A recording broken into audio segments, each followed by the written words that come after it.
Good morning class. तो आज हम लोग चैप्टर 6 हमारा जो है ये देखेंगे। इसमें हम लोग आज कृषि देखेंगे, सस्यान, ठीक है। इसको इंग्लिश में कहते हैं एग्रीकल्चर, ठीक है।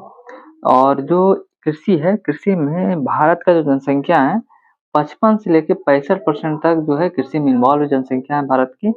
और इसमें जो कृषि से हमारे जो राष्ट्रीय आय है वो कितना है, 15% योगदान है। तो राष्ट्रीय आय का जो कितना योगदान है ये कृषि का, 15% योगदान है, ठीक है। अब आते हैं आगे, कृषि के प्रकार देख लेते हैं। कृषि के प्रकार में पहला प्रकार है जीवन निर्वाह कृषि। जीवन निर्वाह कृषि क्या होता है? उत्पादन जो किसान करता है वो स्वयं अपने परिवार के उपभोग के लिए करता है। जो जीवन निर्वाह कृषि हो गया, अगर जीवन निर्वाह करने के लिए कर रहा है तो वो जितना उत्पादन कर रहा है वो अपने परिवार के ही उपयोग के लिए कर रहा है। अब आते हैं मिश्रित खेती। मिक्स्ड जो होता है, मिश्रित खेती जो होता है, इसमें क्या होता है कि कृषि के साथ साथ पशुपालन भी करता है। जो किसान है वो कृषि के साथ साथ पशुपालन भी करता है।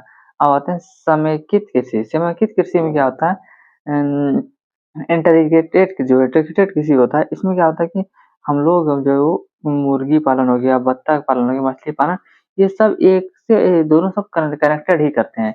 जैसे कि इसमें क्या होता है कि ये तालाब है, उसके ऊपर मुर्गी पालन कर दिया, एक तरफ बत्तख हो गया, इसमें तालाब में ही बत्तख हो गया, तो इससे क्या हुआ कि जो इसका वेट गिरेगा तो इससे मछली पालन हो गया। और जो बत्तख रहेगा, बत्तख से क्या होगा कि वो मछली को ऑक्सीजन मिलते रहेगा, तो उससे क्या होगा कि ज़्यादा मछली का वृद्धि होगा। तो मतलब एक से समेकित मतलब सब मिला-जुला के जो खेती होता है और सब एक-दूसरे को फ़ायदा के लिए करता है। तो ये हो गया। अब आते हैं चौथा, द्विसंचयन या द्विफसली कृषि। द्विसंचयन या द्विफसली कृषि, इसमें क्या होता है 2 फसलों को एक साथ किया जाता है। इसमें क्या कहता है 2 फसलों को एक साथ किया जाता है। और इसमें जो समिति कृषि होता है, इसमें क्या होता है जो तालाब होता है, तालाब के किनारे-किनारे केला का पेड़ भी लगा सकते हैं। अब चौथा जो है द्विसंजयक या द्विफसली जो होता है, इसमें क्या होता है 2 फसल को एक साथ लगाया जाता है। जैसे कि कोई खेत है उसमें अगर नीचे मिर्च लगा दिया जाए और उसके ऊपर क्या करता है कि जो पपीता का पेड़ लगा दिया गया, पपीता ऊपर चला गया या अमरूद ऊपर चला गया, नीचे क्या होता है एक दूसरा ही खेती हो गया, 2 फसल एक साथ कर दिया जाए तो द्विसंजयन या द्विफसली कहते हैं। अब आते हैं टपक कृषि जो होता है, ठीक है। टपक सिंचाई, ठीक है। टपक सिंचाई होता है डी ड्रिप जो है इंट्रीगेशन होता है, ड्रिप इरिगेशन होता है। इसमें क्या होता है फुहारा वाली सिंचाई होता है। क्या होता है फुहारा वाली, मतलब फुहारा जो होता है, फुहारा वाली सिंचाई होता है। इसमें क्या होता है इससे क्या होता है कि आपकी फूल की खेती के लिए उपयोगी होता है। जैसे कि कोई एक मोटर है उसमें एक टंकी फिट कर दिया गया है, मोटर से पानी भर गया टंकी में और टंकी से यहाँ एक एक इसका रेगुलेटर दे दिया गया और यहाँ से क्या किया पाइप बिछा दिया गया, पाइप बिछा दिया गया और इसके बीच फूल का गाछ लगा दिया गया, ठीक है, फसल। और यहाँ से इसमें लीकेज रहता है, यहाँ से फुहारा चलेगा और जितने भी फूल होते हैं फूल की खेती के लिए सबको पानी मिल गया। ज़्यादा पानी नहीं, उस फुहारा द्वारा जो पानी दिया जाता है उसी को क्या कहते हैं टपक सिंचाई कहते हैं। क्या कहते हैं टपक सिंचाई कहते हैं। अब आते हैं हम लोग वायवीय कृषि। वायवीय कृषि जो होता है, वाय 5वां नंबर हो गया टपक कृषि, टपक सिंचाई। छठा होता है वायवीय कृषि जो है एरोफोनिक्स होता है। वायवीय कृषि एरोफोनिक्स, इसमें क्या होता है मिट्टी की आवश्यकता नहीं होती है। इसमें हवा और नमी युक्त जो होता है वातावरण का होना चाहिए, तना और जड़ का पोषण के लिए पानी का फुहारा होना चाहिए और नमी होना चाहिए, इसमें हवा होना चाहिए और इसमें मिट्टी का कोई उपयोगिता नहीं है। इसे आप क्या कहते हैं हाइड्रोफोनिक्स कृषि भी कहते हैं। जो वायवीय कृषि होता है ना उसको हाइड्रोफोनिक्स कृषि भी कहते हैं। जो इसमें क्या कहता है कि कोई एक तालाब है उसके ऊपर जो है छेद वाला, ऐसे उसमें आप बीज दे दीजिए ऐसे और तालाब में छोड़ दीजिए तो वो भी अपने बढ़ेगा और आपका फिश भी जो मछली भी है वो उसमें भी फिश भी हो जाएगा, दोनों एक साथ हो गया। तो ये बायोबी, इसमें आपका मिट्टी का कोई जरूरत नहीं है। या तो एक कंटेनर ले लीजिए उसमें छोटा छोटा डब्बा डाल दिया, ऊपर से पानी गिरेगा और एक नमी हो गया, एक जड़ निकल जाएगा और यहाँ पे आप पौधा लगा दीजिए, ठीक है। तो इसमें भी होगा। इसमें जो है रोपने के लिए एनपीके का जो फॉर्म जो था रेशियो 1:1 था और एनपीके का जो फसल के समय था 4:2:1 था। ये हो गया, ठीक है। तो यहाँ तक ये हो गया। अब इसके बाद आगे देखते हैं। हम लोग बायोफ्लॉक देखते हैं। बायोफ्लॉक जो होता है, बायोफ्लॉक में जो होता है गोल्ड टैंक का नियंत्रित वातावरण में मछली पालन किया जाता है। इसके वेस्ट पानी में हाइड्रोपोनिक्स का इस्तेमाल किया जाता है। जो बायोफ्लॉक जो होता है इसमें क्या हो गया, एक तालाब हो गया इसी तरह से होता है, जैसे हाइड्रोपोनिक्स में एक ही है, इसमें गोल-गोल होता है, उसमें जैसे रूम हुआ, स्टेज हुआ, मशीन हो गया, इसमें गोल-गोल, इसमें आपका क्या होता है, फसल लगा दिया जाता है और इसी में ये इसमें इस सब में क्या होता है कि आपका क्या करता है कि जो गोल-गोल होता है, इसमें क्या करता है, आपको मछली पालन होता है अलग-अलग करके, ठीक है? ऐसे एक टब होता है, इसमें क्या होता है, ये आयरन मेटल का होता है इसमें यहाँ से पानी छोड़ दिया जाता है, ठीक है। इसमें क्या होता है कि एक रूम है, उसमें हम लोग क्या करते हैं, 9 ऐसे ही बकेट ले लिए, उसमें हम लोग मछली समेत दिए। अगर हम दो अगर हम लोग अगर सब में दो दो 2000 केजी का हो रहा है और एक 2000 केजी का एक मछली हो रहा है, 2000 केजी का मतलब एक एक अन एक गोल टैंक में, तो 9 अगर 9 टैंक है तो कितना हो जाएगा, 18,000 केजी। अगर 18,000 केजी को अगर हम ₹50 केजी से बेचेंगे, कितना हो जाएगा, ₹90,000 कितना हो जाएगा हमारा, 9 लाख रुपए फायदा हो जाएगा, 9 लाख, ठीक है। तो ये है, यहाँ तक कि हम बायोफ्लॉक देख लेंगे। अब इसके बाद ये बायोफ्लॉक में होता है टैंक हुआ, उसमें क्या होता है, अलग-अलग करके मछली पालन किया जाता है इसमें। आज का जो वेस्ट होता है ना, वो पानी को हाइड्रोपोनिक इस्तेमाल किया जाता है। इसमें अब आते हैं रबी। रबी जो फसल होता है ये ठंडी में होता है, ये आपका नवंबर से लेके मार्च के बीच तक होता है। इसमें गेहूँ, जौ, सरसों, चना, मटर, अलसी, तीसी, ये सब इसमें फसल आता है। रबी फसल में कौन-कौन आता है, गेहूँ, जौ, सरसों, चना, मटर, अलसी, तीसी आता है। जो रबी फसल होता है ये ठंडी में होता है, नवंबर से मार्च तक के बीच में होता है। जायद, जायद जो होता है गर्मी में होता है, ये अप्रैल से लेके जून के बीच में होता है, अप्रैल से लेके जून के बीच में होता है। इसमें खीरा, तम्बाकू, खीरा, ता ता सॉरी तरबूज और सब्जी होता है। जो जायद में होता है, जायद में या गर्मी में होता है, ये अप्रैल से लेके जून तक में होता है, बीच में होता है। इसमें आपका खीरा हो गया, तरबूज हो गया, सब्जी हो गया। इसमें जायद में आता है खीरा, तरबूज, सब्जी आता है। खरीफ, खरीफ क्या होता है, ये वर्षा ऋतु में होता है, ये जुलाई से नवंबर के बीच में होता है। कब से होता है, जुलाई से नवंबर के बीच में होता है। इसमें धान, मक्का, ज्वार, बाजरा, मूंगफली, कपास होता है। जो खरीफ में क्या-क्या होता है, धान, मक्का, ज्वार, बाजरा, मूंगफली, कपास आता है। ये जो आता है खरीफ फसल, ये वर्षा ऋतु में होता है। ये वर्षा वर्षा ऋतु में होता है और ये आपका जुलाई से लेकर नवंबर के बीच में होता है खरीफ, ठीक है। अब आते हैं नगदी फसल। नगदी फसल इसमें पहला आता है गन्ना। गन्ना जो होता है, ये इसका जो अग्रणी राज्य है यूपी है। ये पूछता है ये अग्रणी राज्य कौन है गन्ना का, तो वो यूपी हो गया। अब आते हैं दूसरा, चाय। चाय जो है प्राप्ति इससे हमें किससे होता है, पत्ती से प्राप्ति होता है। इसमें चाय में क्या थीन पाया जाता है, क्या पाया जाता है, थीन पाया जाता है। और इसमें जो अग्रणी राज्य है आपका असम हो गया और पश्चिम बंगाल हो गया। चाय उत्पादन में अग्रणी राज्य कौन हो गया, असम और पश्चिम बंगाल हो गया।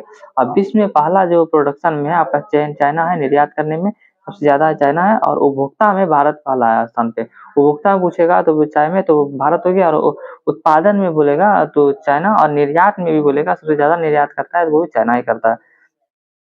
और आपका कहवा, कहवा जो होता है, कहवा को कॉफ़ी भी कहते हैं। कॉफ़ी जो है ये आपका ये बीज से मिलता है, बीज से प्राप्त होता है। इसमें क्या होता है, कैफ़ीन होता है। क्या होता है, कैफ़ीन होता है और इसमें ये कर्नाटक में ये कर्नाटक जो है इसमें सबसे ज़्यादा उत्पादन करता है। इसमें इसका जो किस्में है अरेबिक और रोबस्टा जो है, इसका 2 किस्में होता है, अरेबिक तथा रोबस्टा होता है, ये कर्नाटक में पाया जाता है। और कॉफ़ी कॉफ़ी बोर्ड कहाँ है, बेंगलुरु में है। कॉफ़ी बोर्ड कहाँ है, बेंगलुरु में। कॉफ़ी बोर्ड पूछेगा तो वो कहाँ है, बेंगलुरु में।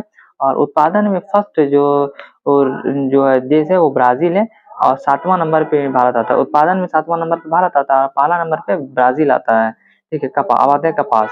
कपास जो होता है इसमें आपको 2 से दिन इसमें धूप चाहिए। इसमें जो धूप चाहिए ना, वो कितना दिन चाहिए, 200 दिन इसमें धूप चाहिए।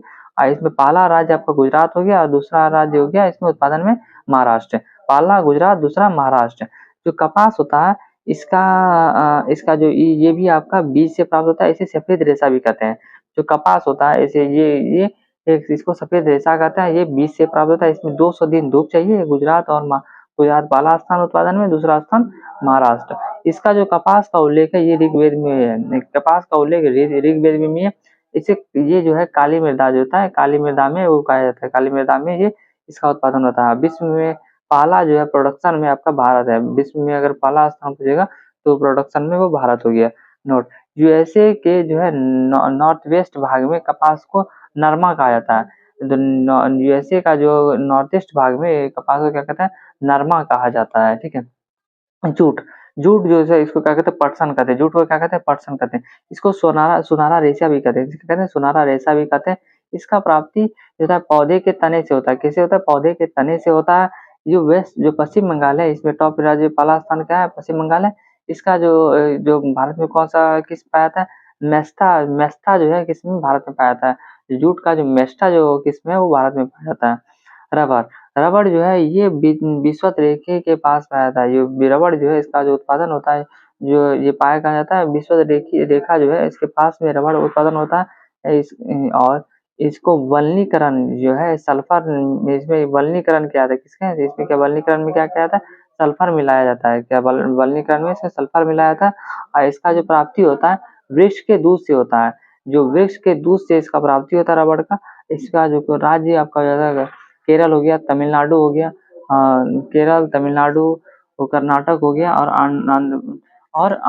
अंडमान निकोबार हो गया। ठीक है,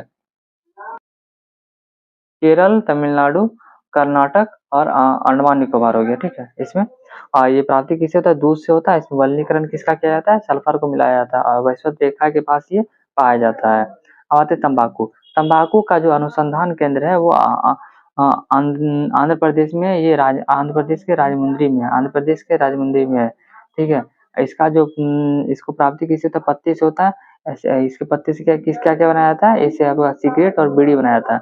क्या बनाया जाता है, सिगरेट और बीड़ी बनाया जाता है।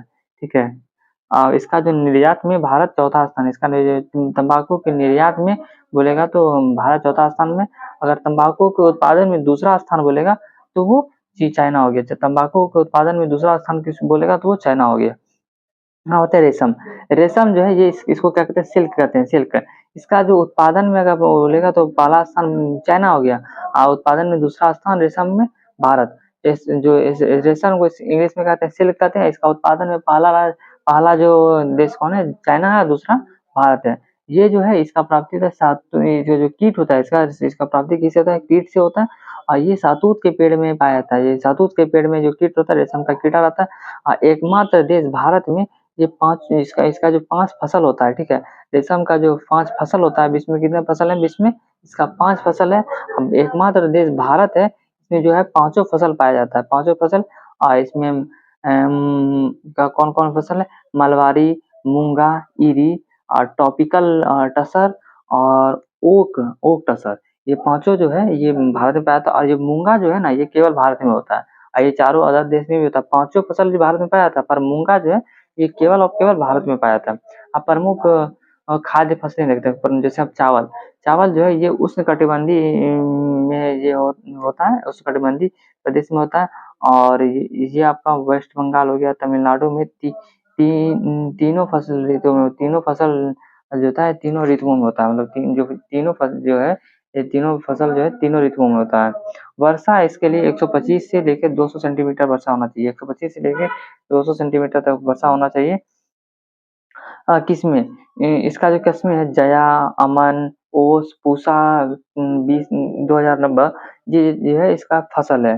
ठीक है, छत्तीसगढ़ को क्या कहता है, चावल का कटोरा कहा जाता है। छत्तीसगढ़ को क्या कहता है, चावल का कटोरा कहा जाता है।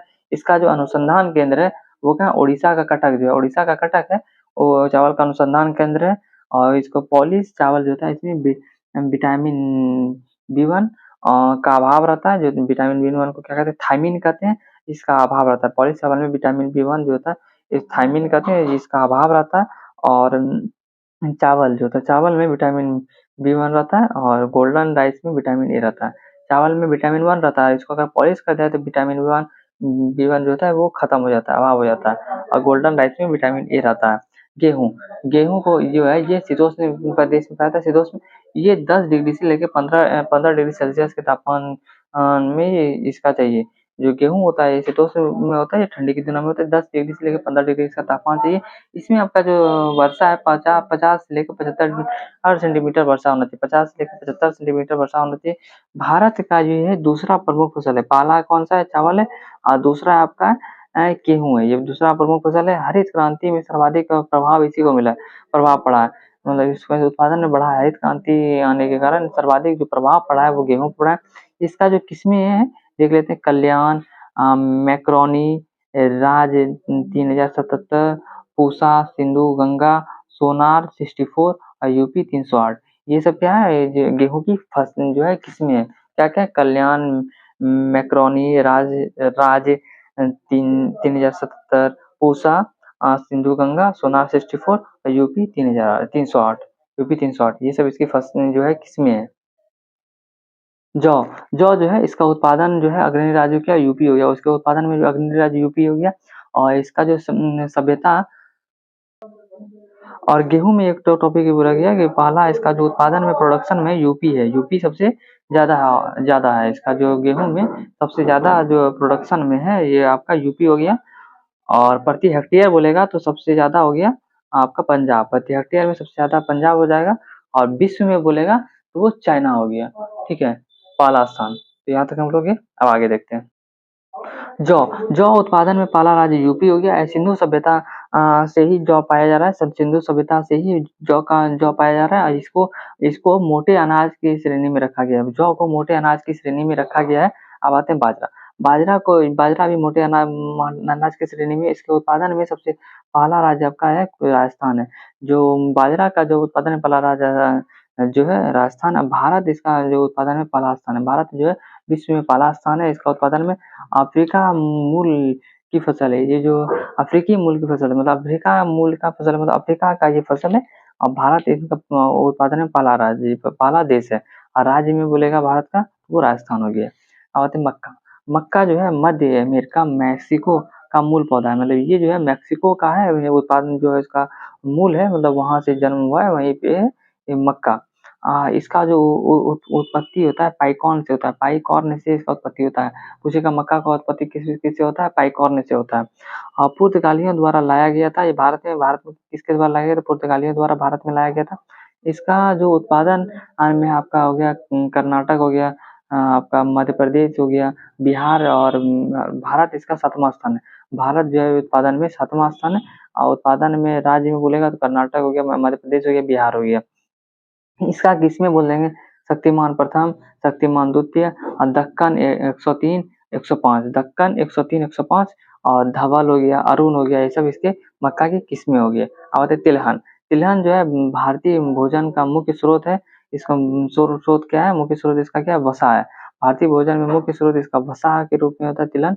और तिलहन जो है इससे हमें तेल, खल्ली, क्या होता है इसका यूज, तेल खल्ली किस लिए होता है, खाने के लिए होता है। और ये पशु आहार के लिए खल्ली का उपयोग किया जाता है, वार्निश के लिए किया जाता है, साबुन बनाने के लिए और उर्वरक बनाने के लिए भी इसका किया जाता है। और जो तिलहन है इसके लिए पीली क्रांति किया गया था, तिलहन के लिए पीली क्रांति किया गया था। इसका उत्पादन में सबसे जो है पहला राज्य कौन सा, मध्य प्रदेश है, उत्पादन में पहला राज्य मध्य प्रदेश है। अब आता है तिलहनी फसलें जो है, प्रमुख तिलहनी फसलें देख लेते हैं। पहला है मूंगफली, मूंगफली जो है ये शुष्क प्रदेश में पाया जाता है। ये कहाँ पे शुष्क प्रदेश में पाया जाता है, ये वर्षा आधारित होता है। ये क्या होता है, वर्षा आधारित होता है मूंगफली। और गरीबों का काजू कहा जाता है, भारत में इसको गरीबों का काजू कहा जाता है, मूंगफली को गरीबों का काजू कहा जाता है। उत्पादन में पहला राज्य इसका ब्राजील हो गया, उसके बाद उत्पादन में पहला राज्य, सॉरी पहला देश हो गया ब्राजील, उत्पादन में पहला देश हो गया ब्राजील। और भारत में पहला राज्य हो गया गुजरात, भारत में पहला राज्य गुजरात हो गया। और उत्पादन में पहला देश बोलेगा तो ब्राजील हो गया। इसका जो किस्में है चित्रा और कौशल, भारत में चित्रा और कौशल ये दो जो इसका किस्में पाया जाता है मुख्य रूप से। और आते हैं सोयाबीन, सोयाबीन जो है इसका उत्पादन में पहला राज्य हो गया मध्य प्रदेश। और किससे, खाद्य तेल, इसका प्रोटीन के लिए अच्छा स्रोत है। जो सोयाबीन है ये प्रोटीन का अच्छा स्रोत है। ये खाद्य तेल के रूप में खाद्य तेल के रूप में भी इस्तेमाल किया जाता है। इसमें इसमें 4 बार कृषि जो है सिंचाई किया जाता है। इसमें जो है सोयाबीन में 4 बार कृषि की सिंचाई किया जाना चाहिए, ज़रूरी है। इसके बाद आते हैं हम लोग सरसों, सरसों ये रबी फसल है, यह क्या है, रबी फसल है। सरसों क्या है, रबी फसल है। इसकी प्रजाति को पूसा बोल्ट कहते हैं, पूसा बोल्ट कहते हैं, पूसा जया कहते हैं, किसान जो होता है किसान वरुणा, ये सब इसकी फसलें हैं। पीताम्बरी, पीताम्बरी जो है RYSK 0502 हो गया इसका। इसको पीली सरसों की प्रजाति भी कहते हैं। जो सरसों को, इसकी पीली सरसों की प्रजाति हो गया, इसको जो पीताम्बरी है ये पीली सरसों की प्रजाति हो गया। इसका जो प्रथम जो है उत्पादन वाला राज्य हो गया वो राजस्थान हो गया। इसका उत्पादन वाला जो राज्य हो गया राजस्थान हो गया। और प्रमुख दलहनी फसलें हम लोग देख लेते हैं। प्रमुख दलहनी फसलें रबी, खरीफ एवं जायद तीनों फसलों के अंतर्गत होता है। जो दलहनी फसलें होते हैं ये रबी, खरीफ जायद तीनों फसलों के अंतर्गत ये आता है। इसमें उत्पादन में ये नमी की आवश्यकता होता है। जो दलहनी फसलें होता है इसमें उत्पादन में नमी की आवश्यकता होती है। हाँ, ठीक है, इसको उगाया जाता है शुष्क प्रदेशों में उगाया जाता है। जो दलहनी फसलें को शुष्क प्रदेशों में उगाया जाता है। उत्पादन और उपभोक्ता में पहला राज्य कौन है? पहला जो देश है भारत है। जो उत्पादन और उपभोक्ता में पहला देश बोलेगा तो भारत हो जाता है दलहन में। भारत प्रमुख दलहन अरहर हो गया, इसका जो प्रमुख दलहन हो गया अरहर, चना, मूंग, मसूर, उड़द, खेसारी। जो खेसारी ये जो ना है ये प्रमुख दलहन है। भारत के जो प्रमुख दलहन है अरहर, चना, मूंग, मसूर, उड़द, खेसारी हो गया, ठीक है। अरहर देखते हैं। अरहर इसका जन्म भारत से हुआ है। अरहर इसका जन्म कहाँ से हुआ? भारत से हुआ। इसका प्रोडक्शन में जो है उत्पादन में पहला राज्य बोलेगा तो वो कर्नाटक है। अन्य नाम इसका है लाल चना, पिंजन पी। इसका अन्य नाम क्या है? लाल चना, पिंजन पी। प्रजाति हो गया मालवी चमत्कार है, मालवी चमत्कार हो गया, बहार हो गया, अरहर हो गया। इसका जो प्रजाति हो गया मालवी चमत्कार, बहार, अरहर हो गया, ठीक है। अब आते हैं चना। चना ये उपोष्ण कटिबंधीय वर्षा में वर्षा चाहिए, इसे उपोष्ण कटिबंधीय चाहिए वर्षा। और इसका प्रोडक्शन में पहला राज्य हो गया राजस्थान, पहला राज्य हो गया राजस्थान। तो ये जो है फलीदार तथा दलहनी फसलें में संतुलित उर्वरक उत्पादन चना के लिए चाहिए उपोष्ण कटिबंधीय वर्षा वन चाहिए। इसके प्रोडक्शन में पहला राज्य हो गया राजस्थान। और इस चना जो है ये फलीदार एवं दलहनी फसलों के संतुलन और उर्वरक इसका जो अनुपात के लिए चाहिए। ये जो एनपीके का जो फॉर्मूला है 0-1-1 चाहिए, या तो 1-2-2-2 चाहिए अथवा 1-2-3 चाहिए, ठीक है। नाइट्रोजन, पोटेशियम और कैल्शियम का जो ये अनुपात हो गया उर्वरक का अनुपात हो गया, ठीक है। ये जो है फलीदार तथा दलहनी फसल में संतुलन में उर्वरक का अनुपात ये चाहिए चना के लिए। ये है चना जो है पत्ती विहीन प्रजाति जो है इसका जो चना का जो पत्तीहीन प्रजाति है वो अपर्णा मटर है। अपर्णा मटर जो है ये इसमें पत्ती विहीन प्रजाति है इसका अपर्णा मटर। आते हैं हरित क्रांति। हरित क्रांति जो है ये थर्ड जो पंचवर्षीय योजना थर्ड फाइव ईयर प्लान में लाया गया था। इसका जो स्टार्ट हुआ था 1966 में स्टार्ट हुआ था। इसका जो विश्व में जनक है वो यूएसए के नॉर्मन बोरलॉग है। नॉर्मन बोरलॉग यूएसए के नॉर्मन बोरलॉग है। इसका नामकरण विलियम गार्ड ने किया था। विलियम गार्ड ने इसका नामकरण किया था। भारत में जनक बोलेगा तो एम एस स्वामीनाथन है। भारत में जनक बोलेगा कि हरित क्रांति का तो वो एम एस स्वामीनाथन है। हरित क्रांति में बढ़ावा दिया गया उर्वरक को, कीटनाशक को बढ़ावा दिया गया था। कीटनाशक और उर्वरक को हरित क्रांति में बढ़ावा दिया था। HYV जो है हाई यील्ड वैरायटी उन्नत बीज का भी इसमें प्रयोग किया गया था। हाई यील्ड जो वैरायटी उन्नत बीज का उपयोग किया गया था। गेहूं का इसमें क्या हुआ था उत्पादन बढ़ाया था। इसमें MSP लाया गया था। और हरित क्रांति में क्या हुआ था गेहूं और धान का उत्पादन को बढ़ाया गया था। और दलहन और तिलहन का जो उत्पादन है इसमें क्या हुआ हरित क्रांति आने के बाद इसमें कमी आ गई है। और मोटे अनाज जो है मोटे अनाज इस पर जोर नहीं दिया गया। इसमें मोटे अनाज पर कोई जोर नहीं दिया गया। इसका जो केंद्र है वो यूपी का शामली है। इसका जो यूपी हरित क्रांति का केंद्र बोलेगा तो वो यूपी का शामली है। सर्वाधिक जो लाभ हुआ है पंजाब और हरियाणा को हुआ। सर्वाधिक जो लाभ हुआ है पंजाब और हरियाणा को हुआ है। पहला जो हरित क्रांति में लाया गया था तो HY भी जो है वो हाई यील्ड वैरायटी उन्नत बीज का प्रयोग किया गया। दूसरा जो हरित क्रांति में GM जेनेटिक जो मॉडिफाई जो बीज का प्रयोग किया गया, जेनेटिक मॉडिफाई का बीज का प्रयोग किया गया। और दूसरे आज जो हरित क्रांति में सदाबहार क्रांति कहते हैं। द्वितीय जो हरित क्रांति को क्या कहते हैं? सदाबहार क्रांति भी कहा जाता है। हरित क्रांति को क्या कहा जाता है? सदाबहार क्रांति भी कहा जाता है, ठीक है। अब आते हैं श्वेत क्रांति। श्वेत क्रांति जो है ऑपरेशन फ्लड जो चलाया गया था कब 1970 में चलाया गया था। 1970 में श्वेत क्रांति चलाया गया था। इसका जो है जो जनक है डॉक्टर वर्गीज कुरियन है। डॉक्टर वर्गीज कुरियन है। इसका जो श्वेत क्रांति में क्या था दूध उत्पादन किया था। इसमें दूध उत्पादन के लिए क्या था इसमें राष्ट्रीय डेयरी विकास बोर्ड की स्थापना किया था। इसमें विकास बोर्ड की स्थापना किया गया था। इसमें राष्ट्रीय डेयरी विकास बोर्ड का स्थापना किया गया था श्वेत क्रांति, ठीक है। इसके लिए ऑपरेशन फ्लड के लिए इसका जो है इसके लिए राष्ट्रीय डेयरी विकास बोर्ड की स्थापना किया गया। श्वेत क्रांति जो दूध उत्पादन किया जाता है इसमें इसका जनक है डॉक्टर वर्गीज कुरियन है। राष्ट्रीय डेयरी विकास बोर्ड का स्थापना कब हुआ था? 16 जुलाई 1965 में। कब हुआ था? 16 जुलाई 1965 को किया गया था इसका स्थापना, ठीक है। नीली क्रांति। नीली क्रांति का इसका जनक है अरुण कृष्ण है। अरुण कृष्ण इसके जनक है। और इसमें क्या होता है मछली उत्पादन के लिए नीली क्रांति किया गया था। नीली क्रांति मछली क्रांति उत्पादन बढ़ाने के लिए इसका लाभ जो है सर्वाधिक लाभ दक्षिण भारत को मिला है। इसका सर्वाधिक लाभ किसको मिला है? दक्षिण भारत को मिला है। इंडिया में जो है झींगा मछली की राजधानी किसको कहा जाता है? नेल्लौर जिला जो है, नेल्लौर जिला जो है आंध्र प्रदेश का है, इसको क्या कहता है? इंडिया का जो झींगा मछली का राजधानी कहा जाता है नेल्लौर जिला को, ये कहा है? आंध्र प्रदेश में। ठीक है, अब आते हैं हम लोग क्रांति, और किसके लिए है? लाल क्रांति टमाटर और मांस के लिए, लाल क्रांति टमाटर और मांस के लिए उत्पादन के लिए, गुलाबी क्रांति झींगा मछली और प्याज के लिए, गुलाबी क्रांति किसके लिए? झींगा मछली और प्याज के लिए। भूरी क्रांति उर्वरक उत्पादन के लिए, भूरी क्रांति उर्वरक उत्पादन के लिए। गोल हो गया आलू, गोल हो गया आलू। पीली हो गया तिलहन के लिए, पीली जो है क्रांति तिलहन के लिए। कृष्णा, काली या कृष्णा जो है ये पेट्रोलियम के लिए, काली कृष्णा हो गया पेट्रोलियम के लिए। रजत हो गया अंडा, रजत मतलब होता है चांदी, सदा होता है तो अंडा हो गया। अब आते हैं हम लोग अमृत क्रांति, अमृत क्रांति जो गया जो है नदी, नदी जोड़ो परियोजना, नदी जो है, नदी क्या थे? जल के अमृत के समान होता है, तो ये नदी जोड़ो परियोजना। सुनहरी या स्वर्ण क्रांति जो है, सुनहरी या स्वर्ण क्रांति, तो सुनहरी या स्वर्ण क्रांति हो गया फल हो गया, सब्जी हो गया, उत्पादन बागवानी और शहद के लिए क्या हुआ? ये सब के लिए फल, सब्जी, बागवानी, शहद के लिए सुनहरी या स्वर्ण क्रांति। हरित क्रांति हो गया खाद्यान्न उत्पादन के लिए, खाद्यान्न उत्पादन के लिए हरित क्रांति। श्वेत क्रांति या ऑपरेशन फ्लड, ये दूध उत्पादन के लिए। श्वेत क्रांति या ऑपरेशन फ्लड हो गया दूध उत्पादन के लिए।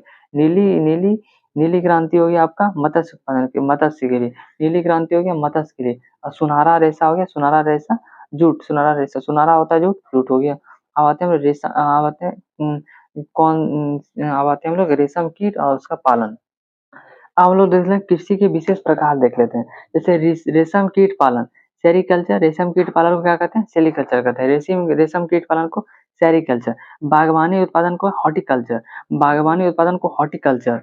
मधुमक्खी पालन को एपीकल्चर, मधुमक्खी पालन को एपीकल्चर। अंगूर उत्पादन को विटीकल्चर, अंगूर उत्पादन को विटीकल्चर। फूलों का उत्पादन को फ्लोरोकल्चर, फूलों का उत्पादन को फ्लोरोकल्चर। केचुआ पालन वर्मी कल्चर, फूलों केचुआ पालन वर्मी कल्चर। ठीक है, मत्स्य पालन पीसी कल्चर, मत्स्य पालन पीसी कल्चर, मत्स्य पालन पीसी कल्चर। सब्जी का उत्पादन ओलेरी कल्चर, सब्जी का उत्पादन ओलेरी कल्चर। फलों का जो है फलों का उत्पादन फॉमी कल्चर, फलों का उत्पादन फॉमी कल्चर। ठीक है, समी कल्चर लगा।